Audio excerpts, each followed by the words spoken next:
राज्य शासनाच्या वतीने राज्यभरातील ऑटो रिक्षांच्या फिटनेस संदर्भातील विलंब शुल्क प्रति दिवस 50 रुपये करण्याचा निर्णय घेतला आहे। मुक्त रिक्षा परवाना धोरण तसेच काही दिवसांपूर्वी बाईक टॅक्सीला दिलेला हिरवा कंदील यासह इतर विविध प्रश्नांना घेऊन पुणे जिल्हा रिक्षा चालक मालक संघटना कृती समितीने दिनांक 5 जुलै रोजी एक दिवसीय संपाचा इशारा दिला आहे।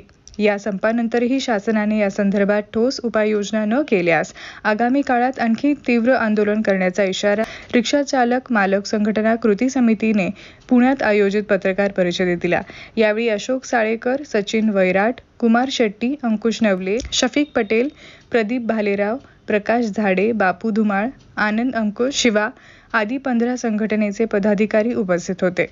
अशोक साळेकर, पुणे जिल्हा रिक्षा चालक मालक संयुक्त कृती समिती।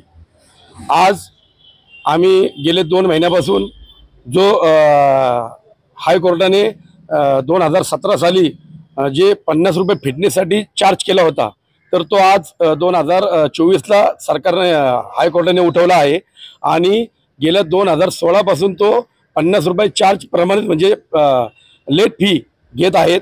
तरी त्याच्या विरोधामध्ये केंद्र सरकारने जो अधिनियम काढलेला आहे त्याचा पाठपुरावा करण्यासाठी किंवा त्याला स्थगिती देण्यासाठी राज्य सरकारला संमती आहे आणि ती त्यांनी अंमलात आणावी म्हणून आम्ही विविध पुणे शहरातील पुणे पिंपरी शहरामधली संपूर्ण पुणे जिल्ह्यामधले जे राज्यकर्ते आहेत, आमदार आहेत, खासदार आहेत, त्यांना वेळोवेळी त्याच्या संदर्भामध्ये आम्ही निवेदन दिले, परत त्यांच्या संघ संपर्क केला, तरी त्यांनी कुठल्याही प्रकारची आमच्या रिक्षा चालकांची दखल घेतली नाही। आम्ही आंदोलनं केली तरी सुद्धा त्यांनी आमची दखल घेतलेली नाही। त्याच्यामुळे पुणे शहर, पिंपरी चिंचवड शहर, पुणे जिल्ह्यातील सर्व रिक्षा संघटना आज आम्ही एकत्र आलो आहोत आणि दिनांक 5 जुलै 2024 रोजी एक दिवसीय लाक्षणिक रिक्षा बंद आंदोलन आम्ही पुकारलेलं आहे। जर याही वेळेस जर सरकारने आमची दखल घेतली नाही आणि जो 50 रुपये दंड आकारण्यात आलेला आहे लेट फी, तो जर कमी केला नाही आणि आमच्या रिक्षा चालकांच्या इतर मागण्या जर मान्य केल्या नाही तर याहीपेक्षा आम्ही रस्त्यावर उतरून बेमुदत संपाची हाक देणार आहोत। अधिवेशन चालू आहे। या अधिवेशनाच्या काळामध्ये रिक्षा चालकांच्या हितासाठी कुठलीही तरतूद किंवा कुठलेही स्वस्त सामान, कुठलेही रिक्षाचे भाव कमी केलेले नाहीये। याच्यामुळे संपूर्ण महाराष्ट्र रिक्षा चालक नाराज आहे। आणि दुसरी गोष्ट, माननीय देवेंद्र फडणवीसांनी कल्याणकारी योजना ही जाहीर केलेली आहे। 50 कोटी रुपये हे कल्याणकारी महामंडळाला आम्ही दिले आहे आणि ते महामंडळ आहे कुठं? फक्त घोषणा। अहो साहेब, रिक्षा चालकांच्या वेतनात जरा ऐका। रिक्षा चालक एक टाइम खाऊन दिवस काढत आहे।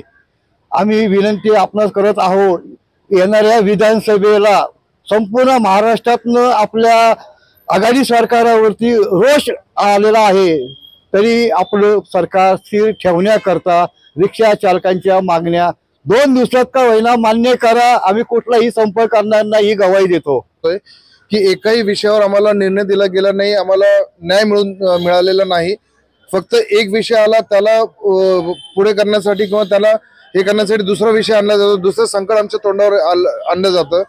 आज पुण्यामध्ये लोकसंख्येच्या नुसार किंवा महाराष्ट्रामध्ये लोकसंख्येच्या अनुसार जेवढे रिक्षा परमिट असायला पाहिजे होते त्यापेक्षा कितीतरी जास्त पटीने परवाना चालू आहे, परवाना दिले गेले आहेत आणि अजूनही ते परवाने वाटप चालू आहेत।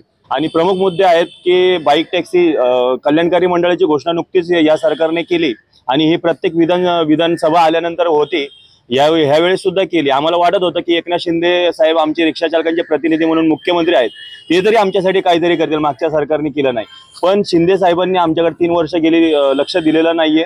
कल्याणकारी मंडळाची सुरुवात बाईक टॅक्सीला हिरवा कंदील देऊन केलेली आहे आणि 50 रुपये जो दंड आम्ही म्हणतोय, आमच्या प्रत्येक रिक्षा चालकाला 1.25 लाख 1.5 लाख रुपये दंड पासिंगसाठी येत आहे। आम्ही कुटुंब चालवायचं कसं? गेल्या 10-12 वर्षापासून बेकायदेशीर ओला उबेर या शहरामध्ये चालू आहे। नवीन रिक्षा परमिट चालू आहेत, रोज 50 ते 100 रिक्षा नवीन आमच्या समोर येत आहे।